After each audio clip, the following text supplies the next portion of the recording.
फिर बड़े से, बुज़ुर्ग से या फिर टीचर से या फिर हमारा कोई गाइडर होता है उनसे अपने लॉ ऑफ अट्रैक्शन के बारे में आपने बखूबी सुना होगा। हो सकता है आप इस चीज़ से अनजान हो, लेकिन मैं आपको बता रहा हूँ कि लॉ ऑफ अट्रैक्शन एक ऐसी चीज़ है जिसे साइंटिस्ट कहते हैं कि जिस चीज़ को आप सोचते हैं वो चीज़ आपके तरफ अट्रैक्ट होती है। अगर किसी के बारे में आप सोचते हैं तो वो व्यक्ति आपकी तरफ अट्रैक्ट होगी, या फिर किसी चीज़ के बारे में आप सोचते हैं तो वो चीज़ कहीं ना कहीं आपकी तरफ अट्रैक्ट होगी। ये करता कैसे काम है कि हम जिस चीज़ को सोचते हैं, हमारा थॉट यूनिवर्स में जा कर के एक वाइब्रेशन क्रिएट करता है और उस वाइब्रेशन के द्वारा वो अट्रैक्शन पैदा होता है। जो जिस चीज़ के बारे में हम सोचते हैं वो हमारे तरफ अट्रैक्ट होती है। तो रही बात कि इस लॉ ऑफ अट्रैक्शन को अपने लाइफ में इम्प्लीमेंट कैसे करें, तो मैं आपके पास 4 पॉइंट ऐसे लेकर के आया हूँ जिससे आप करते हैं तो अपने लॉ ऑफ अट्रैक्शन को आप अच्छी तरीक़े से जी पाएंगे, आप अपने लाइफ में इम्प्लीमेंट कर पाएंगे। पहला पॉइंट ये है कि आप कामयाब हो सकते हैं, ये अपने आप पे बिलीव रखें।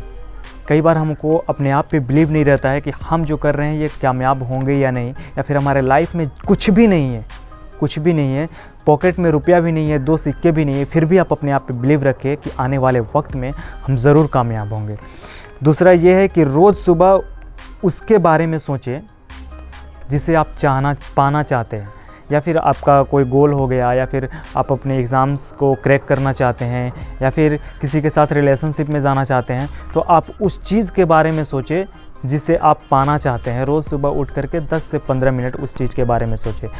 इससे होता क्या है ना कि जब हम उस चीज़ को बारे में सोचते हैं ना, जैसे कि कोई स्टूडेंट अपने पढ़ाई के बारे में अगर सोचेगा, या फिर एग्ज़ाम क्रैक करने के, क्वालिफाई करने के बारे में सोचेगा, तो हमारे माइंड में एक वाइब्रेशन क्रिएट होगा और वो वाइब्रेशन यूनिवर्स में जाकर वाइब्रेशन क्रिएट करेगा, और कहीं ना कहीं ये चक्र हमारे उस चीज़ को अचीव करने में हमारे माइंड में वो इमेज क्लियर हो जाता है कि हमको कहाँ तक पहुँचना है, हमारा गोल क्लियर हो जाता है। और जब गोल क्लियर हो गया तो आप उसके लिए रास्ता भी ढूंढ सकते हैं कि हम वहाँ तक कैसे पहुँच सकते हैं, और जब वहाँ तक रास्ता मिल जाएगा तो आप मेहनत करने से पीछा नहीं हटिएगा। तो ये साइंस इस तरीक़ा से कुछ काम करती है। तीसरा पॉइंट ये है कि काम शुरू करें। कई बार होता है ना कि सोच लेते हैं लेकिन आज का काम कल पे टालते रहते हैं, तो ऐसा ना करें। काम जो भी आपने सोचा है उसको शुरू करें, बखूबी निभाना चाहिए। ऐसा नहीं कि हम सोच लिए और कल करेंगे, परसों करेंगे। एक बात ध्यान रखिएगा कि कल का भी कल होता है। अगर आज हम अपने आप को कल पे टालते हैं तो उस कल का भी एक कल है और उस कल का भी एक कल है। तो उस कल को करते करते पूरे साल आपको गुजर जाएंगे, लेकिन आप कुछ नहीं कर पाएंगे, पूरी लाइफ आपकी गुजर जाएगी, कुछ नहीं कर पाएंगे। तो चौथा पॉइंट ये है कि मान लीजिए आप वो पा चुके हैं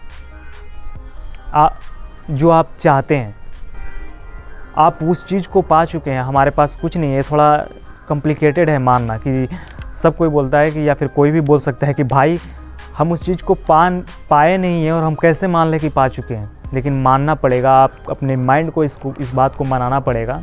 इसको मनाने के लिए आप रोज़ाना सुबह या शाम में सोते समय एफर्मेशन बोल सकते हैं कि मैं इस चीज़ को पा लिया हूँ, ये हमारे लाइफ में आ चुकी है। इस तरीक़े का एफर्मेशन 2 से 4 मिनट बोल करके आप सो सकते हैं। ये आपके माइंड को इस चीज़ की आदत हो जाएगी, आपका माइंड भी समझ जाएगा कि हाँ हम इस चीज़ को पा चुके हैं। तो ऐसे जिए जैसे आप पा चुके हैं। ये थोड़ा मुश्किल है कि हम कुछ नहीं पाए हैं लेकिन फिर भी इस चीज़ को समझना कि पा चुके हैं, लेकिन आपको ये करना पड़ेगा। मुश्किल काम ही करने योग्य होता है। ये वीडियो आपको कैसा लगा? अगर पसंद आया हो तो लाइक कीजिए इस वीडियो को, सब्सक्राइब कीजिए हमारे चैनल को, और कमेंट में बताइए कि अगला कौन से टॉपिक पे मैं वीडियो लाऊं। तब तक के लिए इतना ही, मिलते हैं अगले वीडियो में। तब तक के लिए खुदा हाफिज़।